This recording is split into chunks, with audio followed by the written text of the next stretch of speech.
Hello ladies and gentlemen, welcome to my WWE Clash of Champions 2017 predictions.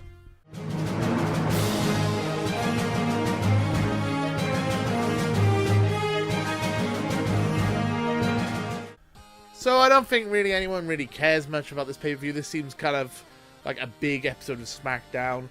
Not the build for it has been. There's like two big matches on this card. But we're gonna go through it anyway. So I've got a couple of predictions. We have 7 matches, so let's go through them. First up in the pre-show, we have Mojo Rawley versus Zack Ryder. No one really cares. What's gonna happen is either Zack Ryder's gonna get a sneaky roll-up victory, and then Mojo Rawley's gonna beat him up after the match, and then the rivalry's gonna continue, or Mojo Rawley's just gonna go over. So I'm gonna say Mojo Rawley because this match is already in the pre-show. So, really, where you're going to go with this rivalry? So I think they might just put Mojo over. Okay, and then we get to the main card. Bludgeon Brothers versus Breezango. 2B. The Fashion Files have been fantastic, but it looks like WWE's kind of giving up on them because they've just put them on the YouTube. They're just putting them on the internet now. I think it's just on the WWE website. I'm not 100% sure. Might be on YouTube. And it looks like they're pushing the Bludgeon Brothers, so I think the Bludgeon Brothers are going to go over here.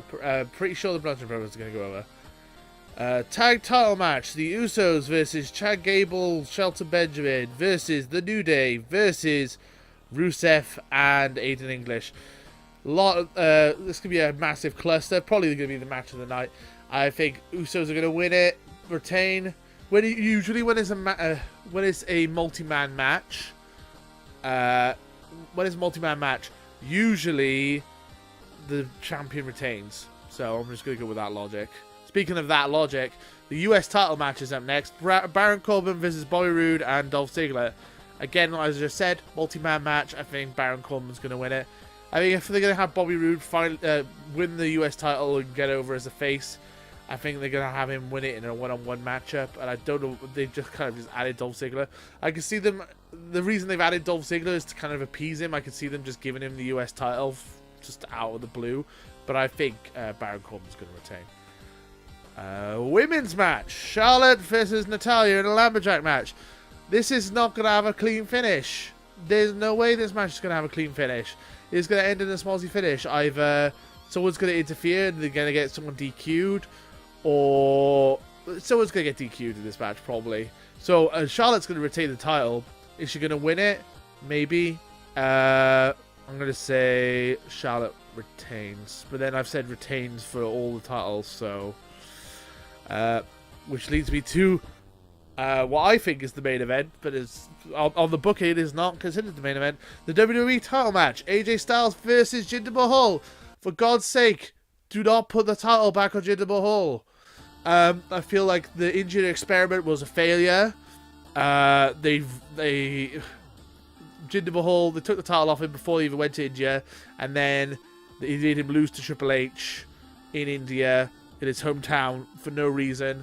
Why wouldn't you just have him go over Triple H? I feel like they've given up on Jinder. I feel like it. But I have a bad feeling they might put the title back on him. I really hope they don't, though. I feel like AJ's a great champion.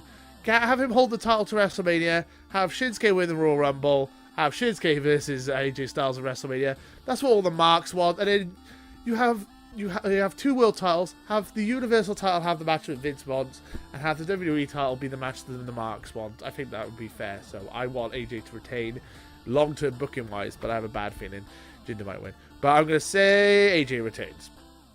And my lock of the night is the main event.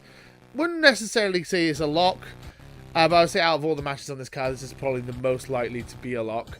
Yeah, the fact that Sami Zayn and Kevin Owens versus Randy Orton and Shinsuke Nakamura with Shane McMahon and Daniel Bryan as referees. So it's a cluster, just a massive cluster.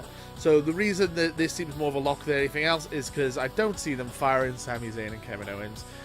They might fire him in storyline, and it'd be pretty funny to see Kevin Owens and Sami Zayn invading SmackDown. It'd be kind of cool if Sami came back in a mask and like he was basically El Generico again, and they were like that'd be a weird storyline, but hey. But what I think's more likely going to happen is that Daniel Bryan is going to cost Shinsuke Nakamura and Randy Orton the match. And then there's going to be some tension between Shane McMahon and Daniel Bryan. That's going to be where this goes. So I think Kevin Owens and Sami Zayn are going to win. But yeah, those are my predictions. The Clash of Champions. Not super excited for it, but as I said in the beginning, a lot of pay-per-views I've not been excited for in the past have blown away my expectations. So going in with low expectations has a good chance of being a very good pay-per-view. So we got some good matches on the card on paper, so let's have a little look.